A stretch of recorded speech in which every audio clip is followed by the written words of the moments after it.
Nah, PMK ini juga kenapa disinggung terkait dengan kemudahan? Karena dengan terbitnya PMK 48 ini, kedepannya maka para pedagang emas, Bapak Ibu wajib pajak nanti cukup berpedoman terkait terhadap PMK ini saja.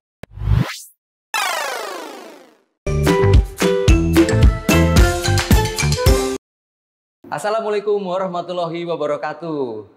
Kawan pajak semua, selamat datang di Potex Saberdu. Kami dari tim penyuluh KPP Pratama Jakarta Sah Besar 2 hari ini akan mengadakan podcast ya dengan tema-tema mungkin yang kawan pajak lagi in ya di masyarakat. Jadi ada aturan terbaru, kemudian ada aplikasi dan sebagainya. Nah, kebetulan hari ini saya sendiri memperkenalkan diri ya. Saya Ahmad Wisutomo selaku penyuluh pajak di KPP Pratama Jakarta Sah Besar 2, didampingi rekan saya. Saya Andi Ginting. Selamat pagi Bapak Ibu semuanya. Ya, Pak Andi Ginting ya, atau Bang ya? Kalau Pak kayaknya kerasanya gimana ya? Bapak boleh, Abang boleh. Gimana Abang boleh ya? Oke, siap. Oke, Bang Andi, ini mungkin banyak ya isu-isu perpajakan yang terbaru, dan kemarin juga kita sempat bulan lalu ya ada terbit sebuah peraturan Menteri Keuangan yang baru. Jadi ada namanya Peraturan Menteri Keuangan Nomor 48 Tahun 2023. 23, benar. Ya. Masih ini baru. tentangnya panjang banget ya. Tentang pajak penghasilan dan atau pajak pertambahan nilai atas penjualan penyerahan emas perhiasan, emas batangan, perhiasan yang bahan seluruhnya bukan dari emas, batu permata dan atau batu lainnya yang sejenis, serta jasa yang terkait dengan emas perhiasan, emas batangan, perhiasan yang bahan seluruhnya bukan dari emas dan atau batu permata dan atau batu lainnya yang sejenis yang dilakukan oleh pabrikan emas perhiasan, pedagang emas perhiasan dan atau pengusaha emas batangan. Waduh, panjang benar. Iya, panjang banget ya. Benar. Mungkin kita singkat lagi ya. Betul. Itu mungkin pada dasarnya sih isinya terkait perdagangan atau penyerahan emas ya, baik emas batangan maupun emas perhiasan. Betul, seperti betul, itu. betul. Jadi kan sudah ada aturannya. Nah, itu Bang Andi mungkin bisa dijelaskan sedikit terkait latar belakang terbitnya peraturan ini. Baik, oke. Jadi biar nggak ribet ya, biar nggak ribet seperti yang disampaikan Mas Tomo tadi.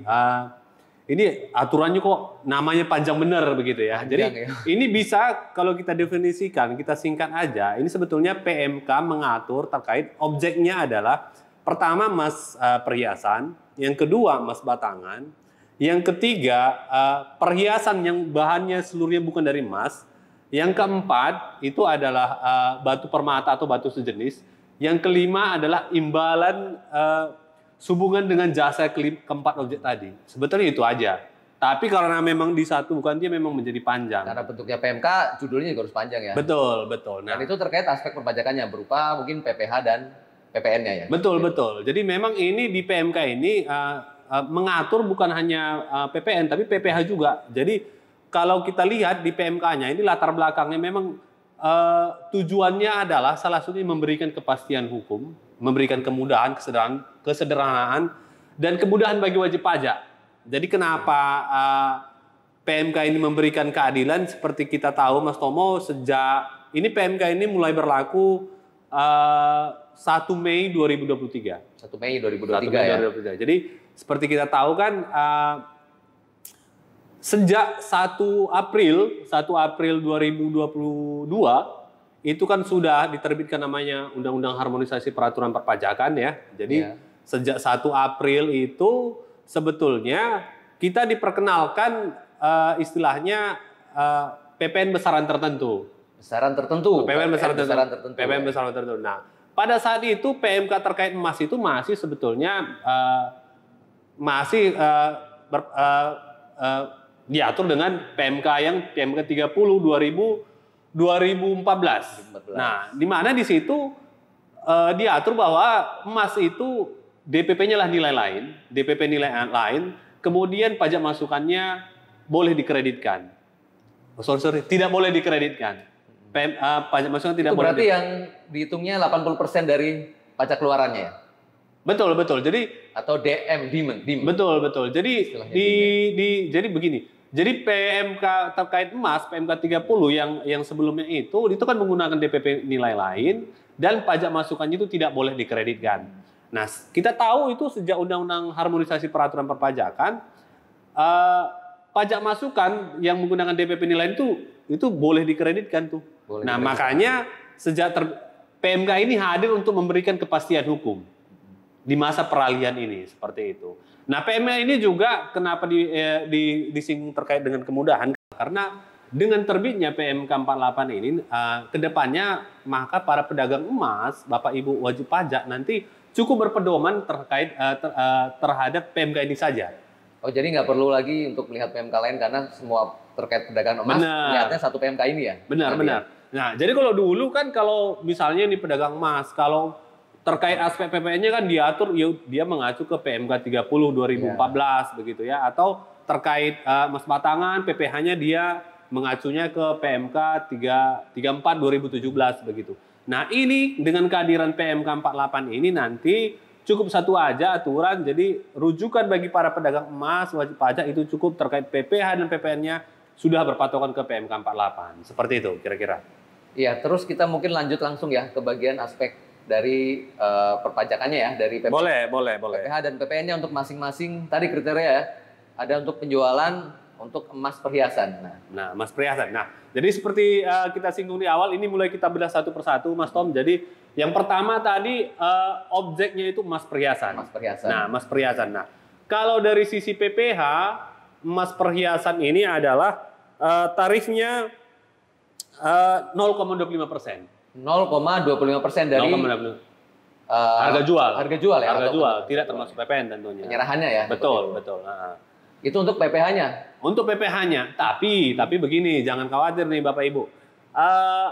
Ini ada pengecualiannya. Jadi bagi Bapak Ibu pedagang emas atau pabrikan emas nantinya, apakah seluruh penjualan kita itu kita pungut nanti PPh pasal 22-nya? Ada pengecualian. Pertama, kalau pembelinya itu konsumen akhir, itu nggak perlu dipungut PPh pasal 22. Atau misalnya pembelinya itu mempunyai suket PP 23, surat keterangan bahwa dia wajib pajak UMKM. Nah, itu PP 23 ya. Nah, itu juga kita kecualikan untuk dipungut PPh pasal 22-nya. Atau terakhir kalau dia mempunyai SKB, surat PPh pasal 22. Pasal 22, ya? Ini benar. juga tidak dipungut ya. Benar. Jadi identifikasi nanti lawan transaksi Bapak Ibu, apakah kalau dia memenuhi 3 kriteria itu artinya terkait PPh-nya dia nggak dipungut pasal 22. Artinya kalau nggak memenuhi ya dipungut PPh pasal 22 sebesar 0,25% tadi. Seperti itu. Itu untuk aspek PPh-nya. PPh, benar. Cuman untuk PPN ini.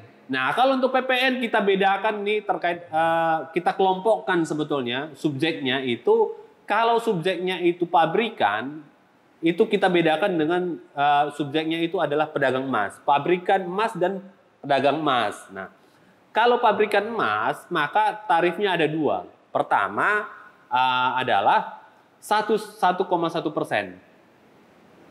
Itu 1,1%. kalau si pabrikan ini menjual emas perhiasannya itu ke pedagang lain. Ke pedagang lainnya lah. Jadi ke sesama pedagang misalnya kita jualnya ke toko A ke toko B, itu kan sama pedagang ya? Artinya pabrikan, ini ceritanya pabrikan dulu. Ini pabrikan dulu. Pabrikan jual ke pedagang nih. Artinya pedagang kan jualan juga nanti, tapi pabrikan ke pedagang emas ini tarifnya 1,1%. 1,1. Pabrikan ke pedagang. Pedagang. Ya? Tapi kalau pabrikan ke konsumen akhir, nah ada juga nih kasus kadang-kadang pabrikan juga punya toko dia, Mas Tom. Jadi dia punya toko, selain dia jual ke pedagang, dia juga jual ke konsumen akhir. Nah, kalau dia jual ke konsumen akhir, memang kita bedakan tarifnya itu 1,65%. Seperti itu. Artinya jangan sampai juga nanti tarif PPN ini mendistorsi ya ekosistem di pedagang emas. Takut nanti pedagang-pedagang ini karena perbedaan harga nggak laku begitu. Jadi kita PPN ini juga menjaga ekosistem di bisnis emas ini, kira-kira seperti itu. Jadi tetap harganya bisa bersaing ya toko-toko ya. Karena betul. Walaupun pabrikan punya toko, dia juga harganya juga tetap mengikuti yang lainnya sama gitu. Betul. Nah, untuk PPN, untuk pedagang emas. Nah, untuk pedagang emas ini tarif kita bedakan 3. Nah, pertama, kalau pedagang emas melakukan penjualan atas perolehan emasnya itu menggunakan faktur pajak lengkap. Oh, jadi dia ketika beli, dia mendapatkan emas, dia punya faktur pajak dari tempat dia beli ya? Betul. Jadi ini kita bedakan nih. Bagi pedagang emas, atas perolehan emasnya, kalau dia mempunyai atas perolehannya dia mempunyai faktur pajak lengkap, maka dia pada saat penjualannya dia boleh menggunakan tarif 1,1%. 1,1 ya. Betul. Tapi kalau misalnya dia belinya nggak menggunakan faktur pajak tidak lengkap, ini nanti dia dikenakan tarif 1,65%. Jadi tergantung dia mendapatkan barang itu ya. Kalau Betul. mendapatkannya pakai faktur, dia bisa jual dengan harga yang lebih rendah karena PPN-nya cuma 1,1% ya. Benar, betul. Jadi patokannya itu. Jadi kalau si pedagang emas ini pada saat perolehannya dia ada faktur pajaknya nggak? Kalau nggak ada faktur pajaknya ya udah dia pakai 1,1. Kalau nggak ada berarti dia nanti tarifnya pakai 1,65. Itu kalau untuk pedagang emas. Nah kalau pedagang emas jual lagi ke pabrikan gimana? Nah ini nanti diatur bahwasannya kalau pedagang emas jual lagi ke pabrikan, artinya itu dikenakan tarif 0%. 0% ya. Jadi Nah, kalau betul. pedagang jual ke pabrikan 0%. 0%. Karena mungkin nanti akan diolah lagi. Diolah lagi begitu. Begitu pabrikan ke pedagang ya kembali lagi tarifnya. Nah tadi kalau untuk PPN untuk yang pedagang tadi ya. Kalau Ya, untuk ya, PPH-nya berarti mengikuti tadi. Kalau 1,0%. PPH pedagang sama pabrikan sama aja. Sama aja ya. 0,25. 0,25. Kecuali tadi ada 3 kelompok tadi Ada konsumen akhir, ada pengecualian. ada Seperti suket, itu. sama punya SKB, SKB yang beli ya. betul. Seperti itu. Nah itu kan tadi untuk yang dari pabrikan, penyerahannya ataupun dari pedagang ya. Kemudian kalau untuk barang perhiasan tadi ya, emas perhiasan. Emas ya. perhiasan. Nah kalau untuk objeknya bukan emas perhiasan, misalnya emas batangan nih Bang Andi. Oke, nah emas batangan. Ini kita masuk ke objek kedua. Iya, berarti objek ya. kedua kan emas batangan. Emas batangan. Nah, emas batangan juga di PMK ini untuk PPH-nya kita tahu sebetulnya emas batangan itu sudah ada pengaturan khusus Betul. PMK-nya di mana tarifnya itu emas batangan itu 0,45% begitu. Jadi sejak terbitnya nanti PMK 48 ini tarifnya untuk penjualan emas batangan itu turun 0,25%. Jadi sama dengan tadi. Sama dengan emas Tarifnya perhiasan. satu ya. Betul. Emas perhiasan maupun emas batangan tarifnya tetap 0,2% untuk PPH pasal dua-duanya. Pasal dua-duanya, benar. Jadi yang menjadi catatan juga bagi Bapak Ibu wajib pajak nanti bahwasanya sejak terbitnya PMK 48 ini, jadi yang dulunya pemungut PPH pasal 22 itu adalah wajib pajak badan, maka ini nanti wajib pajak orang pribadi pun menjadi pemungut PPH pasal 22. Ya. Tadi Benar. awalnya kan memang nggak ada ketentuan terkait masalah yang siapa yang bisa memungut ya. Adanya Betul. badan aja ya. Badan saja. Tapi setelah ada aturan ini, jadi orang pribadi pun bisa ya memungut Orang pribadi PPH pasal pun 22. memungut PPH pasal 22 Ya nanti. itu karena ada aturan terbaru seperti itu. Betul. Ini terkait dengan kewenangan penunjukan pihak lain begitu. Kalau untuk emas batangan PPH-nya kan udah. Kalau PPN-nya gimana Bang Andi? Nah, ini tambahan untuk emas batangan, apakah seluruhnya juga dipungut pasal 22 pembelinya? Enggak juga, nanti karakteristiknya sama juga, hampir sama dengan emas perhiasan juga. Kalau memang pembelinya itu konsumen akhir, punya suket PP 23 atau PP 55 ya, yang terbaru, atau punya SKB misalnya, itu nanti, atau penjualan emas batangan ke Bank Indonesia, Bank Indonesia. dalam rangka cadangan devisa. Devisa ya itu. Nah, itu juga dikecualikan terkait dengan pemungutan PPH pasal 22-nya. Itu sama juga perlakuannya dengan perhiasan tadi. Ada pengecualian juga seperti itu. Ya, mungkin Itu dari sisi dari PPH-nya. PPH-nya ya. Kalau Benar. untuk PPN berarti sama juga. Atau beda nih kalau emas batang nih. Karena Nah. tadi kan jelas tuh untuk emas perhiasan. Betul. Jadi terkait emas batangan sebetulnya di PMK ini sebenarnya nggak diatur, sebetulnya ada ini lagi ya, aturan baru. Karena terkait dengan emas batangan sebetulnya udah ada ketentuan umum yang mengatur. Artinya kalau emas batangannya penyerahan dalam rangka cadangan devisa itu sebetulnya non BKP, Mas Tomo. Non BKP jadi nggak ada fakturnya, Tidak terutang PPN. tidak terutang PPN ya. Jadi nggak perlu menerima faktur dan Betul. sebagainya. Nah, kalau penyerahannya selain ke Bank Indonesia, maka seperti kita tahu berdasarkan PP 49 2023 bahwasanya itu akan mendapat fasilitas PPN tidak dipungut. PPN tidak dipungut ya. Benar. Jadi tadi untuk yang cadangan devisa dibebaskan. Benar. Kalau untuk Enggak, cadangan devisa tidak terutang. tidak terutang non ya. BKP. Kalau yang untuk Selain itu tidak fasilitas PPN tidak dipungut. Ya. Betul. Jadi memang nanti di PMK ini ya udah dia hanya semacam apa ya, menjembatani aja bahwasanya terkait dengan aspek PPN-nya ya udah mengacu ke ketentuan terkait PPN terkait emas batangan seperti itu. Tadi emas perhiasan udah, kemudian emas batangan juga udah ya. Itu Betul. sama juga antara pabrikan, kemudian untuk pedagang juga sama ya? Betul, betul, betul. Aspek perpajakannya. Sama, oke. Kemudian kalau yang PPN atau PPH-nya nih, yang penjualan, penyerahan perhiasan yang mungkin bahannya bukan dari emas semuanya tuh. Jadi seluruhnya nggak terbuat dari emas. Jadi misalnya separohnya dari emas, ataupun ternyata dia dari batu-batu permata, kemudian dari batu-batuan lainnya gitu. Benar, Itu bagaimana? Nah, aspek perpajakannya? Benar sekali. Nah, seperti kita tahu ya Mas Tomo, jadi pedagang emas itu ternyata nggak melulu dia jualan emas juga. Nah, jadi ada beberapa memang beberapa pedagang emas, bukan beberapa, hampir banyak pedagang emas, selain dia jual emas di situ, dia juga jual batu permata, batu sebagian dari emas gitu ya, atau batu-batu Misalnya berlian begitu ya.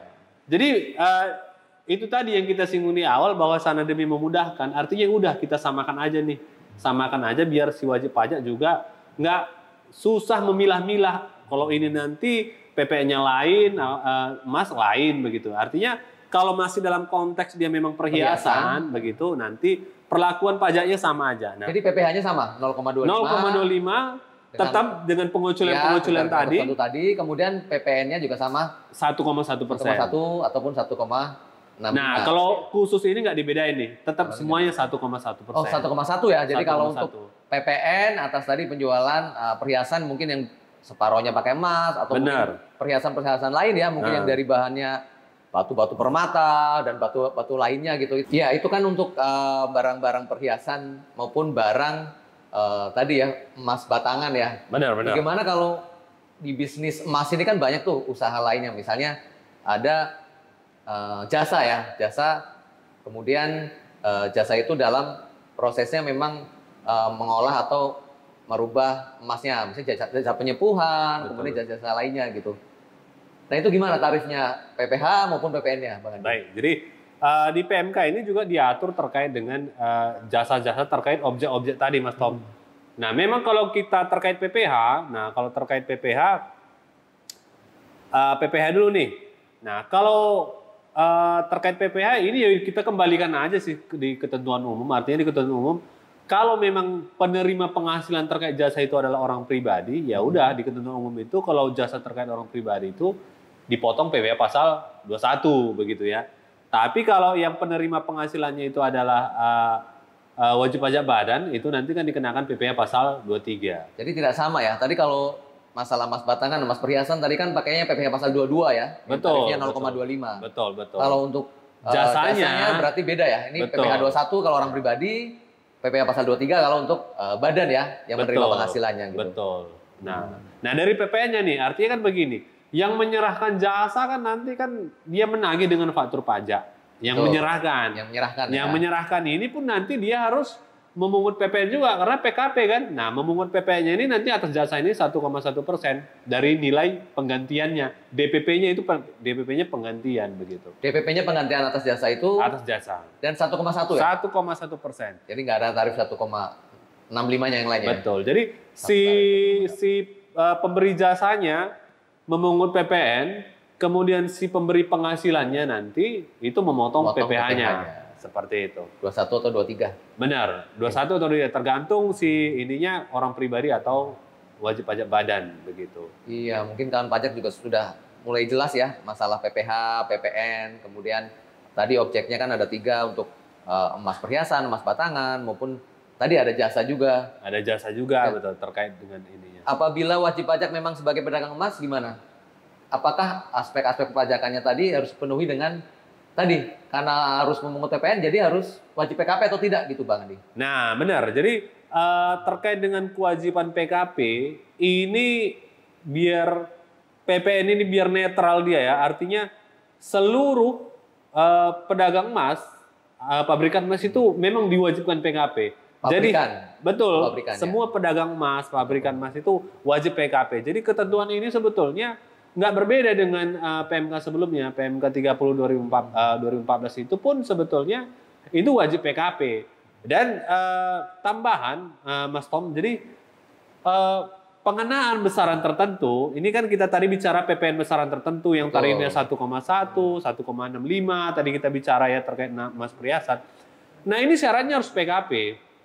syaratnya harus PKP. Jadi walaupun wajib pajaknya nggak sampai 4,8 miliar peredaran usahanya, tetap harus wajib PKP. Harus ya? PKP. Apalagi pedagang emas ya. Jadi Betul. kawan pajak ini yang usahanya emas, ya segera mungkin kalau memang belum PKP, segera mendaftarkan Wajib diri PKP. untuk dikukuhkan sebagai wajib pajak yang PKP gitu. Betul. Jadi begini, manfaatnya PKP. Jadi kalau nggak PKP gimana? Nah kalau nggak PKP nanti Bapak Ibu yang pada kenyataannya memang pedagang emas, dia nggak bisa menggunakan tarif ini. Dia menggunakan tarif umum, artinya tarif umum itu ya dia kenakan tarif 11% pajak keluarannya begitu ya.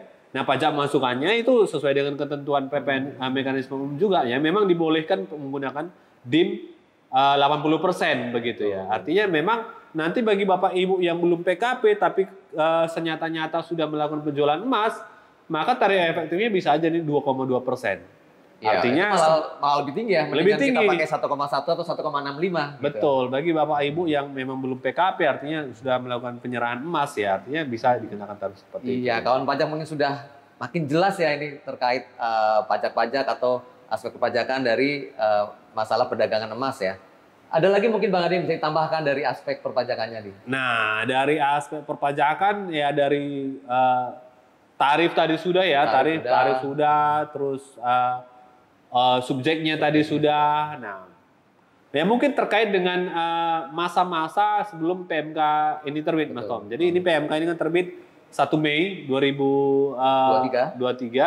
Jadi saya pertegas lagi, artinya bagaimana sih terkait dengan perlakuan PPN sebelum terbitnya PMK ini gitu kan? Apakah memang tarif yang kemudian yang digunakan WP selama ini salah begitu ya? Artinya di ketentuan peraturan ini sudah kita diatur di situ bahwasannya bagi wajib pajak yang sebelum PMK ini terbit, nah artinya nanti tetap menggunakan DPP nilai lain sesuai dengan ketentuan PMK 30 2014. Yang berbeda itu DPP nilai lain tetap pajak masukannya tidak boleh dikreditkan, itu juga tetap.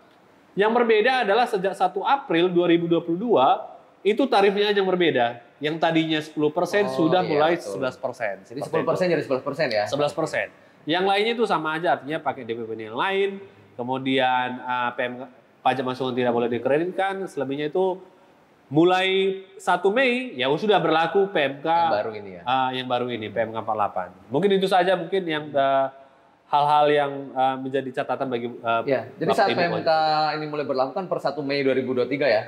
Betul. Ketentuan lain akan dicabut mungkin dan dinyatakan nggak berlaku ya. Kita akan pakai satu PMK tadi. Satu PMK. Jadi ketentuan terkait PMK 30 yang sebelumnya PMK 30 2014 itu dicabut, itu terkait dengan PPN-nya, kemudian terkait dengan emas batangan itu PMK 34 2017 itu juga dicabut. Nah, jadi bagi Bapak Ibu wajib pajak yang pedagang emas, pabrik emas, ya udah nanti bacanya PMK 48 saja, kira-kira seperti itu.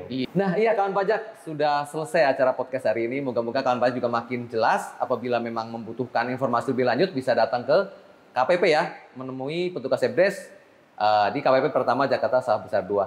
Ya, untuk kedepannya kami juga akan membuat podcast lain dengan materi-materi perpajakan yang memang sedang hangat diperbincangkan. Untuk terakhir mungkin saya Ahmad Budi Sutomo. Saya Andi Ginting. Ya, kami berdua pamit undur diri. Salam sehat selalu. DJP Kuat, Indonesia Maju.